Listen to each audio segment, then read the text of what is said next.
Once again congratulation Sita. Thanks అండి. పొద్దున్నే ఇంటర్వ్యూకి వెళ్ళటం, జాబ్ రావటం, రేపటి నుంచి డ్యూటీకి వెళ్ళటం ఊహించినంత స్పీడుగా టకటక అయిపోయింది కదా. అవునండి, ఈ జాబ్ వస్తుందో రాదో అని కొంచెం టెన్షన్ పడ్డాను. నువ్వు తలుచుకోవాలే గాని జాబ్ రాకుండా ఎలా ఉంటుంది? ఆ మీకొక తమాషా విషయం చెప్పాలండి. తమాషా విషయమా? ఏంటది? నేనిక్కడి నుంచి నడుచుకుంటూ వెళ్ళానా, అక్కడ రోడ్డు తవ్వారు కాబట్టి బస్సులు రావని తెలియక బస్ స్టాప్ లో నిలబడ్డాను. ఒక పక్కనే ఇంటర్వ్యూకి లేట్ అయిపోతుందేమోనని టెన్షన్ పడుతుంటే ఇంతలో ఒక మహానుభావుడు నా కంగారు అర్థం చేసుకుని టైంకి ఆఫీస్ దగ్గర దింపాడు. ఇంటర్వ్యూ అయ్యాక గానీ తెలియలేదు నన్ను డ్రాప్ చేసిన అతనే ఆ కంపెనీ ఎండీ అని. అవునా? ఒక్కొక్కసారి అలాగే జరుగుతూ ఉంటుంది. ముందు ఆయన మాటల్ని బట్టి కొంచెం క్యారెక్టర్ ని అనుమానించాను, కానీ మనసు చాలా మంచిదని తర్వాత అర్థమైందండి. అయితే రేపటి నుంచి సీత గారు ఈ రామరాజుకి సాయంత్రం దాకా అందుబాటులో ఉండరు అన్నమాట. మన ఫ్యామిలీ కోసం తప్పదు కదండి. ఇంకొక విషయం ఏంటంటే, కనీసం 1 year అయినా నేను జాబ్ చేయాలనుకున్నాను కదా. కంపల్సరీ 1 year జాబ్ చేయాలి అని వాళ్ళ అగ్రిమెంట్ మీద సైన్ చేయించుకున్నారు. సూపర్. ఏమండి, పొద్దున్నే లేచి ఆఫీస్కి వెళ్ళాలి, పడుకుందామండి.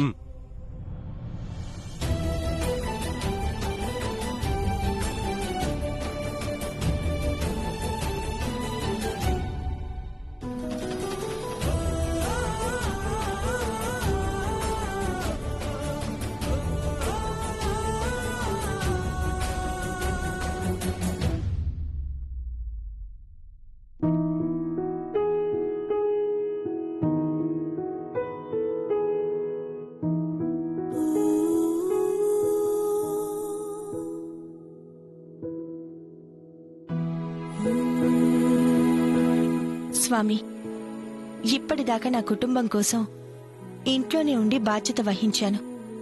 ఇప్పుడు అదే కుటుంబం కోసం ఉద్యోగ బాధ్యతల్ని కూడా తీసుకోవాల్సి వస్తుంది. నా ప్రయత్నానికి ఎలాంటి భంగం కలగకుండా కష్ట నష్టాలు అధిగమించి మేమంతా సంతోషంగా ఉండేలా చేసి మనోధైర్యాన్ని ప్రసాదించు.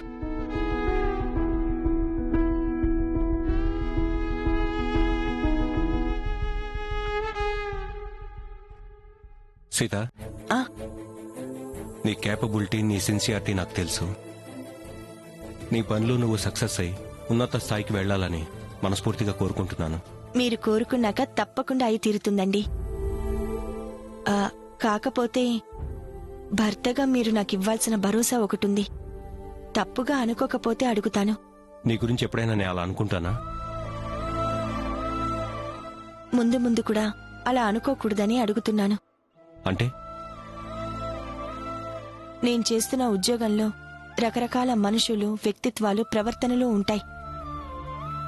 అలాగే మనింట్లో కూడా మనిద్దరి మధ్యన ఎప్పటికీ కలతలు రాకుండా ఉండాలంటే మీరు నన్ను నమ్మాలి. ఎందుకంటే జనం కంటికి కనపడిందే నిజం అనుకుని పుకార్లు పుట్టిస్తారు.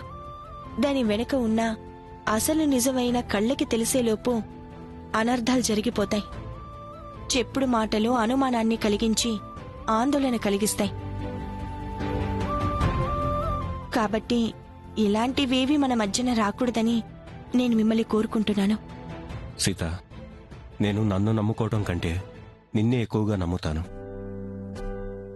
నా మనసు మీద నేనెందుకు అనుమానం పడతాను?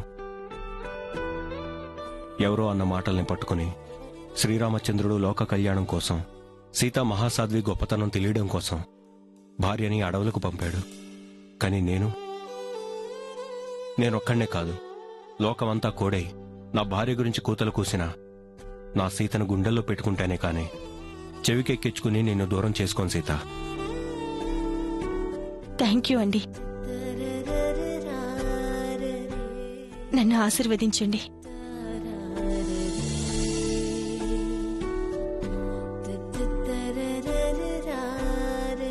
నేను వెళ్ళొస్తానండి.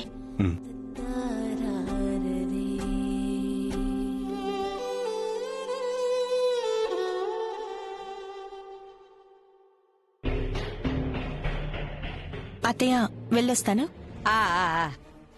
అమ్మాయి ఆగు. శుభమాన అమ్మగారు మొదటి రోజు ఆఫీస్కి వెళ్తుంటే ఆపుతారేటండి? నువ్వు నోరు మూసుకురా పడుద్దాయి.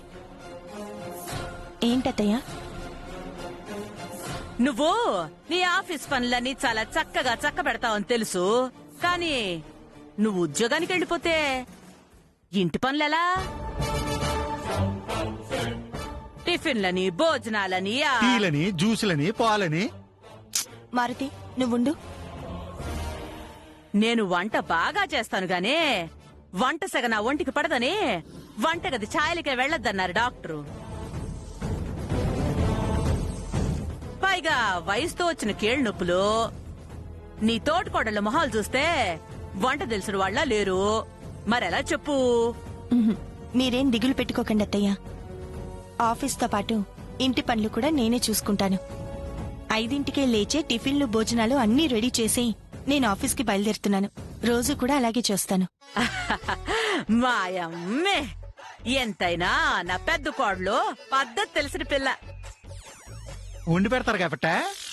మారుతి, మారుతి మాటలకేం గాని మొదటి రోజు ఆఫీస్కి వెళ్తున్నావు, వెళ్ళరా అమ్మా.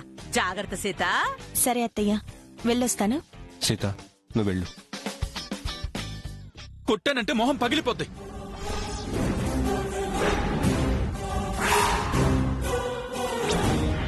వద్దని చెప్తుంటే తలకెక్కట్లేదా? అంటే చేయి లేపడం, పెళ్ళాన్ని తిట్టడం తప్ప మీకు ఇంకేమైనా చేతనవుతుందా?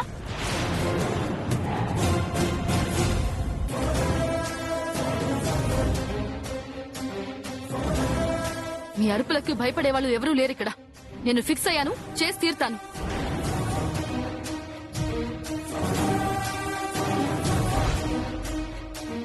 నీ పాటికి నువ్వు నిర్ణయాలు తీసుకుంటే నేను కూడా ఊరుకోను. ఇంటి పరువు తీసుకెళ్లి వీధిన పెడతానంటే అస్సలు క్షమించను. నన్ను చంపినా సరే నేను అనుకున్నది చేసి తీరుతాను. అరే శంకర్, శంకర్! అన్నయ్య పిలుస్తున్నాడు. పిచ్చి వేషాలు వేయకుండా నోరు మూసుకో.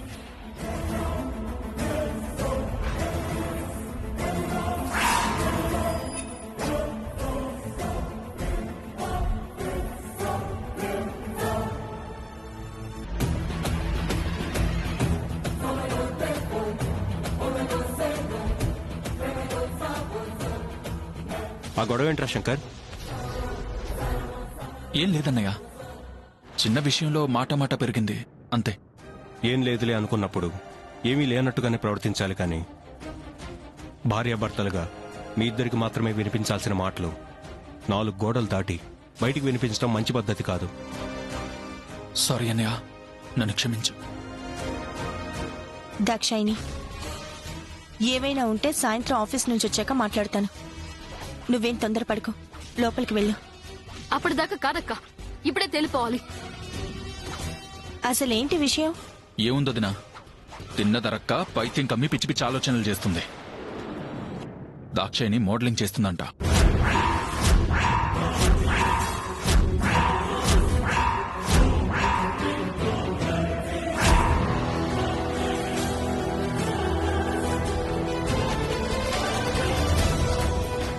ఇలాంటివి మన ఇంటా ఉంటా ఉన్నాయా వదినా? వద్దంటేనేమో గొడవ పెడుతుంది. చూడు దాక్షాయిని, నీకేమైనా పని చేయాలని కోరికగా ఉంటే నాలాగేదైనా జాబ్ చూసుకో, కానీ మోడలింగ్ వద్దు. ఎందుకొద్దక్క? నీ మనస్తత్వానికి ఆ ప్రొఫెషనల్లో ఇమళ్ళేవు. పైగా పొట్టి బట్టలు, ఫోటోషూట్స్ చేయాలి. నీకంత సహనం, ఓపిక లేదు. అసలేంటక్క నువ్వు? నా మనస్తత్వం ఏంటో, నేను ఎలా ఉంటానో, ఏం చేయగలనో ఏం చేయలేనో అన్ని నువ్వే డిసైడ్ చేసేస్తావా? ఇది డిసైడ్ చేయటం కాదు దాక్షాయిని. నువ్వు ఇబ్బంది పడకూడదని, నీ పనుల వల్ల మన కుటుంబం సమస్యల్లో పడకూడదని మంచి మనసుతో చెప్తోంది. మంచి మనసు అంటే మా మనసుకు నచ్చిన పని చేయకుండా అడ్డుపడడమా బావగారు? మనసుకు నచ్చిన పని అంటే ఏంటి సరస్వతి? అందరినీ బాధ పెట్టి చేసేదా? ఇంటి గౌరవం గురించి ఆలోచించకుండా చేసేదా? నేను మోడలింగ్ చేసినంత మాత్రాన మన ఇంటి గౌరవం మంట కలిసిపోతుందా శ్రవణ్? వదినా, నువ్వు మోడలింగ్ చేస్తే మన పరువు పోకపోవచ్చు, కానీ ఆ ప్రొఫెషన్ లో నీకు ఎదురయ్యే నిన్ను కలిసే మనుషుల వల్ల మన ఫ్యామిలీకి చెడ్డ పేరు రావచ్చు. ఇది మరీ మంచిగుంది. ఎవడో ఏదో లత్కూరు పని చేస్తాడని మన పనులు ఆపుకుంటామా ఏంది? వాదనలు అనవసరం. దాక్షాయణి, నీకిష్టమైతే వేరే పని ఏదైనా చేసుకో, మోడలింగ్ మాత్రం వద్దు. ఇదెక్కడ న్యాయం బావగారు? మీ ఆడ ఉద్యోగం చేస్తానంటే ఎంకరేజ్ చేసి మరీ పంపించారు. నా దగ్గరకు వచ్చేసరికి అడ్డుపుల్ల వేస్తున్నారు. ఆపండే.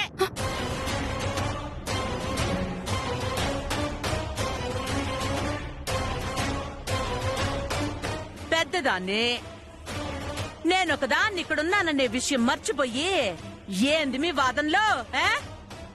ఈ ఇంట్లో మీరేం చెయ్యాలన్నా వద్దనా చెప్పాల్సింది నేను. చూడమ్మా దాక్షాయిని, చిన్న చిన్న బట్టలు వేసుకుని వయ్యారాలు పోతూ అటు ఇటు తిరుగుతానంటే మరింట్లో కుదరదు. ఈ కుటుంబానికి ఓ పెద్దరికం ఉందే, దాన్ని కాపాడు. అనవసరంగా నా విషయాల్లో జోక్యం చేసుకోకుండా ముందు మీ పెద్దరికాన్ని మీరు కాపాడుకోండి. దాక్షాయిని, పెద్దవాళ్లతో అలాగేనా మాట్లాడేది? నువ్వు మోడలింగ్ ఆలోచన మానుకో, అంతే. మోడలింగ్ ఎలా ఉంటుందని నేను నీ అభిప్రాయం అడగలేదు. చేయమంటావా వద్దంటావా అని నీ సలహా అడగలేదు. ఆ ప్రొఫెషన్ లోకి వెళ్లాలని నేను నిర్ణయించుకున్నాను, అంతే. ఇదే ఫిక్స్.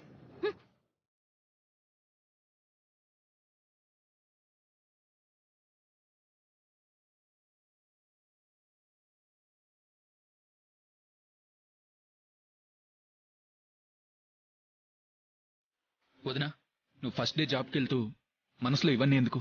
నువ్వు వెళ్ళి నేను చూసుకుంటా. వదినా, ఇవన్నీ ఎప్పుడు మన ఇంట్లో ఉండేవే వదినా. మనసులో ఏం పెట్టుకోకండి. ఆఫీస్కి వెళ్ళండి. ఆల్ ది బెస్ట్ వదినా. ఆల్ ద బెస్ట్ వదినా, జాగ్రత్తగా వెళ్ళరా. సీత, నువ్వు వెళ్ళు.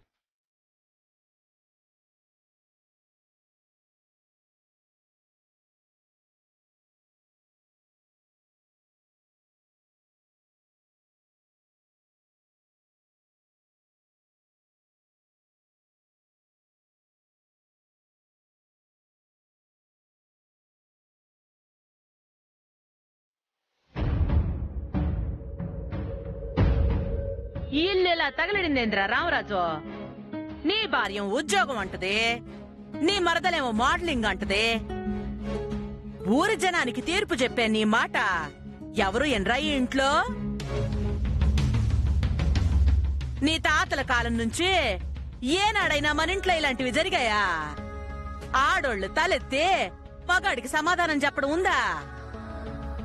అమ్మా, కొన్నిసార్లు ఆవేశం అన్నీ మర్చిపోయేలా చేస్తుంది. వివేకం కోల్పోయి నోటికొచ్చినట్టు మాటలు అనిపిస్తుంది. నువ్వేం పట్టించుకోవద్దమ్మా.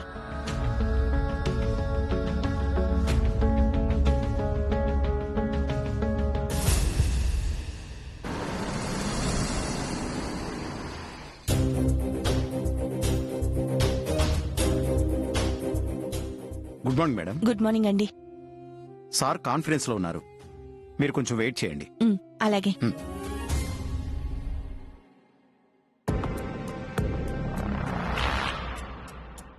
త్రీ మంత్స్ నుంచి సేల్స్ మరీ దారుణంగా డ్రాప్ అయ్యాయి. మనకున్న 80-90 బ్రాంచెస్ లో ఎక్కడా ప్రాఫిట్ లేదు, పైగా చాలా లాస్ లో ఉంది. ఏం చేస్తున్నారు మీరంతా?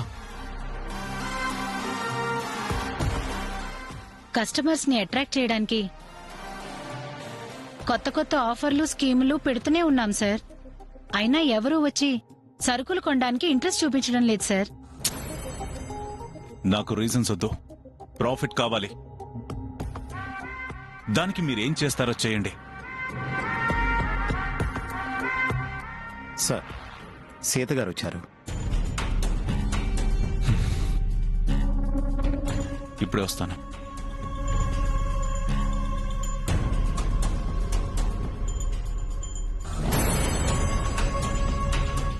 హే సీత గారు. Good morning sir. Very good morning. మీకు కూడా టైం పంక్చువాలిటీ అంటే ప్రాణం అనిపిస్తుంది. నేను చెప్పినట్టు షార్ప్ 9 o'clock ఆఫీస్కి వచ్చేసారు. టైం సెన్స్ ఉంటే లైఫ్లో ఏదైనా సాధించొచ్చని మా తాతయ్య ఎప్పుడు చెప్తుండేవారు. కానీ ఆ టైం సెన్స్ లేని వాళ్లే ఎక్కువ మంది ఉంటారు. కాబట్టి అప్పుడప్పుడు కొంచెం ఇబ్బంది పడుతూ ఉంటాను.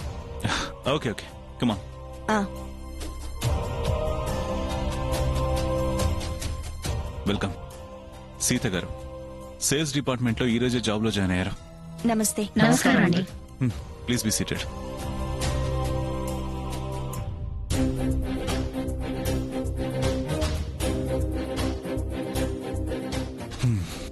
కంటిన్యూ చేయండి. సార్, అన్ని సూపర్ మార్కెట్స్ లో కూడా పెద్ద క్వాంటిటీ ఉన్న సరుకులే సేల్స్ కావడం లేదు sir. I mean 2 kgs 5 kgs లాంటి ప్యాకింగ్స్. అందుకని 2 kgs ప్యాక్ ప్రతిదానికి చిన్న నూడిల్స్ ప్యాకెట్, 5 kgs దానికి కొంచెం పెద్ద నూడిల్స్ ప్యాకెట్ ఫ్రీ ఆఫర్ పెడితే సేల్స్ బాగా పెరుగుతుంది సార్. నూడిల్స్ అందరూ తినరు, అందుకే క్వాంటిటీని బట్టి షుగర్ ఫ్రీగా ఇద్దాం. అలా కాదండి, మనం ఇచ్చే సరుకుని బట్టి ఫ్రీ ఆఫర్ ఐటమ్ కూడా మారుద్దాం.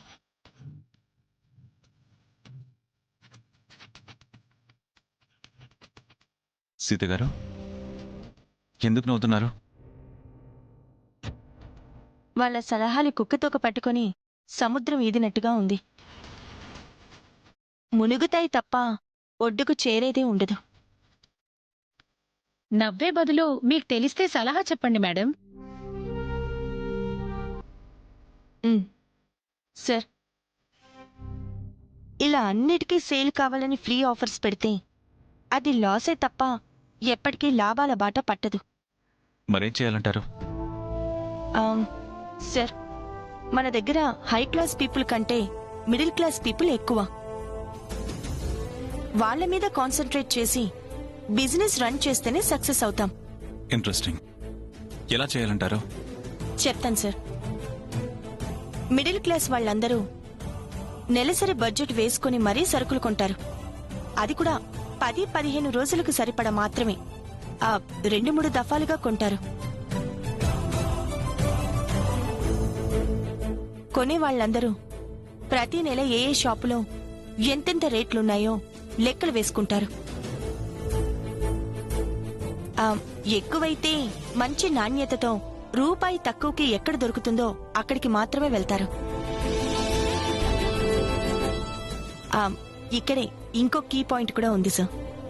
వచ్చే వాళ్ళు కూడా 2 kgs 5 kgs ప్యాక్ వైపు పొరపాటును కూడా దృష్టి పెట్టరు.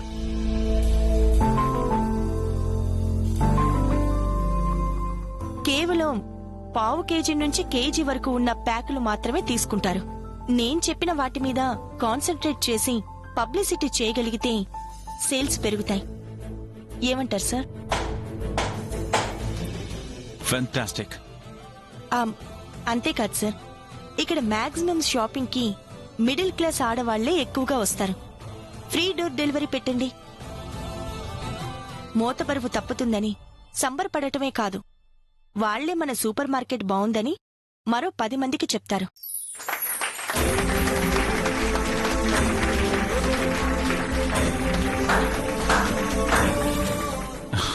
సూపర్ సీత గారు, ఇది మీరు ఎలా చెప్పగలిగారు?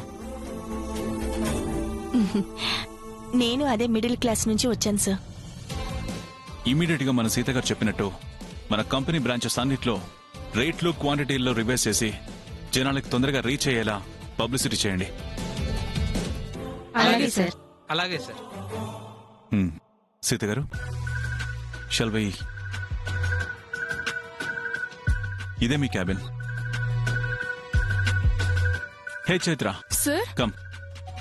తన పిఏ ఈ రోజు నుంచి మీ వర్క్స్ ప్రోగ్రామ్స్ అన్ని తనే ఎక్స్ప్లెయిన్ చేస్తుంది. హాయ్. Hello ma'am.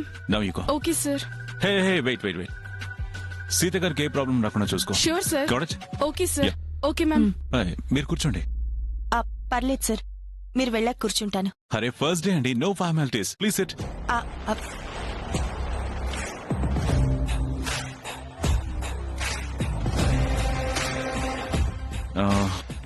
అదిగోండి, అదే నా క్యాబిన్. మీకు తోడుగా మీ కనసన్నలోనే ఉంటాను. మీరు చిన్న సైగ చేస్తే చాలు మీతో ఉంటాను. సారీ సీత గారు, తెలుగు సరిగా మాట్లాడడం రాక నాకు ప్రాబ్లం అవుతుంది. What I mean to say is, నా క్యాబిన్ కూడా మీకు ఎదురుగానే ఉంది. ఎనీ టైం ఏ హెల్ప్ కావాలన్నా అడగండి అని చెప్తున్నాను. Sure sir. చెప్పాలనుకుని మర్చిపోయాను. ఇఫ్ యూ డోంట్ మైండ్, మీ శారీ చాలా బాగుంది. Thank you sir.